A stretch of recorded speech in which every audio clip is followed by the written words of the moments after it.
Welcome to Chapter 2, Origin of the Orks, Part 2. In this segment, we continue our exploration into the turbulent times of the Warhammer 40k universe, with a closer look at the war in heaven and the existential crisis that led to the creation of the Krork. We'll explore the escalating conflict between the ancient Old Ones and the relentless Necrons, the unfolding turmoil, and the desperate measures that were undertaken in response. We will also examine the reasons behind the Old Ones' decision to engineer the Krork, their ultimate warriors, analyzing the dire circumstances that required such a formidable response.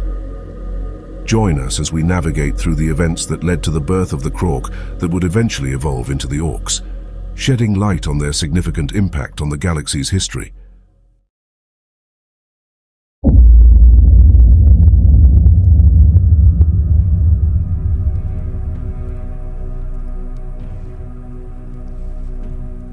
The War in Heaven stands as one of the most catastrophic and defining events in the history of the Warhammer 40k universe. It was a conflict that not only reshaped the celestial topography, but also set the stage for the eternal struggle between order and chaos, life and extinction. Within this maelstrom of war, the Krork, ancestors to the Orks, were conceived.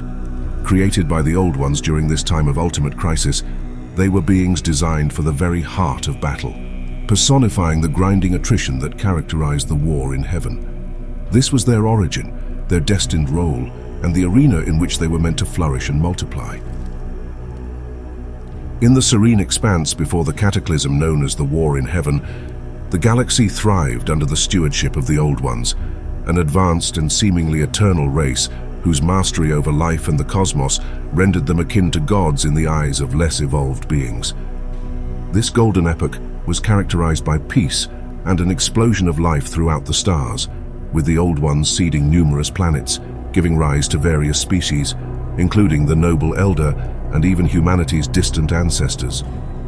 However, this harmonious period was destined for upheaval.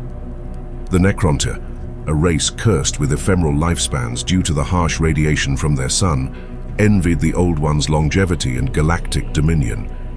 Despite their advanced society and significant technological achievements, the Necrontyr were shackled to a bleak existence, their bodies and DNA irreparably harmed by their unforgiving environment. This deep-seated resentment festered, as the Old Ones, in their wisdom or perhaps caution, denied the Necrontyr the secrets of eternal life. United initially by their shared suffering, the Necrontyr's cohesion began to unravel as their empire expanded. Internal strife led to the First War of Succession, fracturing their unity. In a bid to consolidate power and redirect their people's growing discontent, the ruling Triarch reignited the ancient enmity against the Old Ones, declaring a war that was as much a political maneuver as it was a vent for their collective resentment. The pursuit of longevity, ostensibly the heart of their campaign, was manipulated into a unifying cause, overshadowing the internal discord that threatened to consume them. Despite their technological prowess, the Necrontyr were woefully unprepared for the scale and might of the Old Ones, who, armed with superior knowledge, psychic abilities, and the strategic advantages of the Webway, repelled the Necrontyr with ease. The Webway, a galactic-wide network of subspace corridors, facilitated unparalleled communication and coordination, allowing the Old Ones to maintain their supremacy. The initial conflict ended in a resounding defeat for the Necrontyr, confining them to their home system and igniting their Second War of Succession, a civil conflict born from despair and defeat. In this era of turmoil, the Necrontyr encountered the C'tan, ancient star-consuming entities initially indifferent to the struggles of mortal races. These beings, existing since the dawn of time, found sustenance in stellar energies, but lacked a comprehension of the material realm. The Necrontyr, desperate and on the brink of oblivion, saw in the C'tan a chance for salvation. They presented the C'tan with bodies of living metal, enabling these star gods to manifest in the physical world, and in turn forge a sinister alliance. The C'tan, now incarnate and newly hungry for the life energies beyond mere stars, offered the Necrontyr unimaginable power and weapons of advanced warfare, including inertia-less drives, thus circumventing the limitations of slower-than-light travel that had previously doomed their campaigns. Among these entities, the one C'tan stood out who would later come to be known as the Deceiver. promising the Necrontyr victory over the Old Ones and enticing them with the prospect of the immortality they so desperately sought. However, this promise of eternal life was a guise for a more nefarious agenda. The process of biotransference, presented as the solution to the Necrontyr's plight, was, in reality, a grand deception. The Necrontyr were systematically processed, their essences stripped and rehoused in soulless shells of living metal, transforming them into the Necrons. As the Citan feasted on the discarded souls, the Silent King, the supreme ruler of the Necrontyr, realized the horrifying truth too late. The price of their newfound immortality was the loss of their very selves. The Necrontyr were no more, leaving only the soulless, undying Necrons in their wake. The transformation was complete, but not completely without resistance. Those among the Necrontyr who understood the grim reality of their fate rebelled, only to be ruthlessly quashed and forced into the bio-furnaces. The Silent King, now immortal and eternal, was consumed by an insidious emptiness, a void where his soul once resided. The realization dawned on him and his kind. They had not transcended mortality, but had instead fallen into a new form of damnation, bound by the unyielding command protocols instilled by the Silent King and devoid of their previous individuality and free will.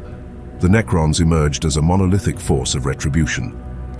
Unified in form but enslaved to the will of the Citan, they embarked on a renewed war against the Old Ones and the galaxy at large. However, this unity was a hollow imitation of their past cohesion, a unity enforced by control rather than shared purpose.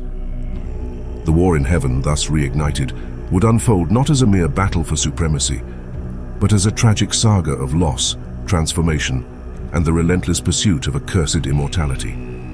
The Necrons, armed with their new, terrifying might and driven by the dark ambition of the Citan, set forth to reshape the galaxy in their image, to extinguish the light of life that the Old Ones had so painstakingly nurtured. The consequences of this war would reverberate through millennia, shaping the very fabric of the Warhammer 40k universe and sowing the seeds for conflicts yet to come. The war in heaven erupted as a maelstrom of destruction, unprecedented in scale and devastation. As this celestial storm unfurled across the vast expanse of space, entire star systems were obliterated and planets were torn asunder, bearing witness to the apocalyptic clash between two colossal powers, the ancient and wise Old Ones and the newly reborn Necrons, led by the cold, calculating Silent King and empowered by the ever-soul-hungry star gods, the Citan. This renewed assault was unlike any the galaxy had ever seen. The Necrons, transfigured from the cursed Necrontyr into undying engines of war, were now armed with reality-defying weaponry and propelled across the galaxy by inertialess drives. Their attack was relentless and precise, a dark tide washing over worlds, leaving nothing but ruin in its wake.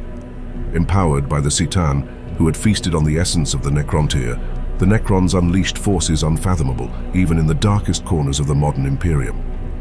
The Old Ones, despite their unparalleled mastery of the warp and a pantheon of engineered life forms at their disposal, found themselves increasingly beleaguered.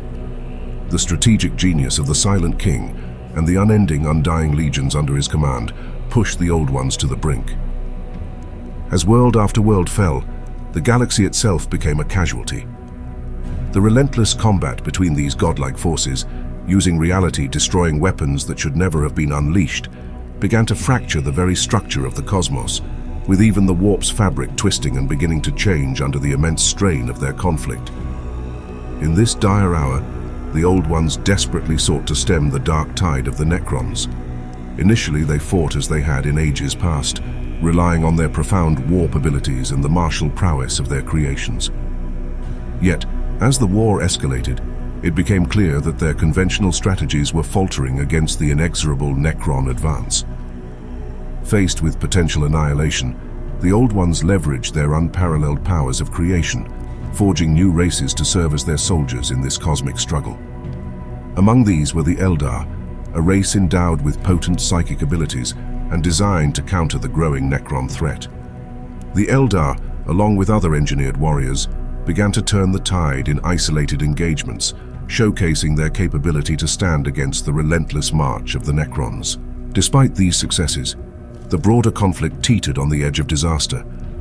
The Necrons, with their godlike masters, continued their grim march across the galaxy, leaving death and destruction in their wake. The victories secured by the Elder and other creations of the Old Ones proved insufficient to halt the Necrons' galactic onslaught.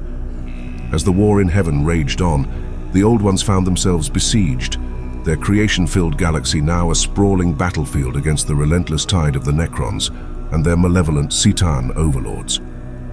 The Citan, drawing sustenance from the life energy of the races the Old Ones had so carefully nurtured, turned the battlefield into their gruesome feast, treating the demise of civilizations as but mere entertainment. Amid the catastrophic havoc, it's reported that the Citan engaged in conflict with one another for sheer amusement. Planets were obliterated, stars snuffed out, and entire systems were swallowed by black holes, testament to the devastating might of these star gods. As the ranks of mortal beings thinned, it is purported that these deities turned against each other, diminishing their numbers until only the mightiest among them survived. Engrossed in this conflict of self-destruction and universal devastation, the Citan diverted their attention from the Old Ones, perhaps underestimating the resilience or strategic responses of their ancient adversaries. Amid this chaos, the Old Ones' desperation reached its zenith. Their once unassailable bastions of knowledge and power were now under siege, and the engineered defenders of their making, the Eldar among others, though valiant, were insufficient against the overwhelming Necron force. The situation was dire.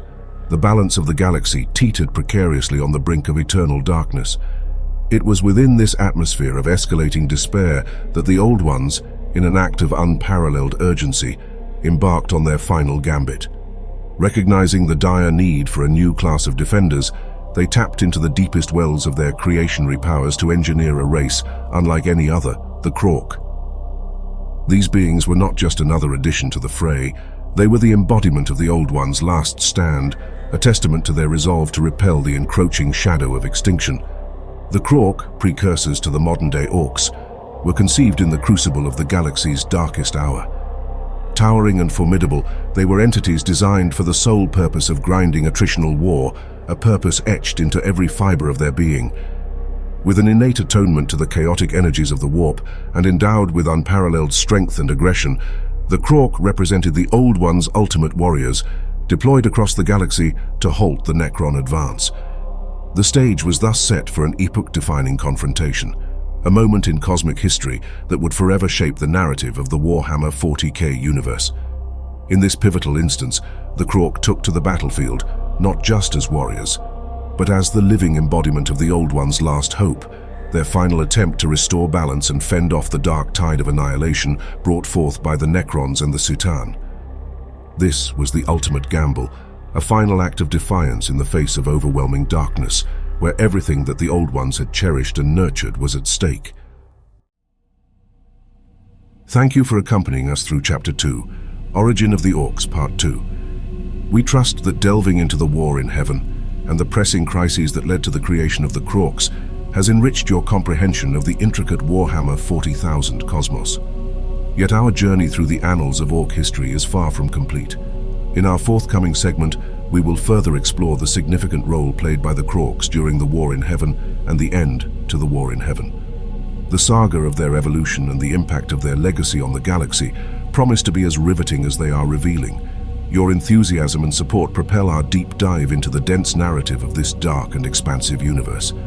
If our journey has captivated your interest, we encourage you to like, subscribe, and activate notifications to stay updated on our continuing exploration. Thank you for joining us on this adventure. May your War be fearsome and your lore knowledge vast. Until next time on the Codex Necronomicon, where the march of the Orks continues.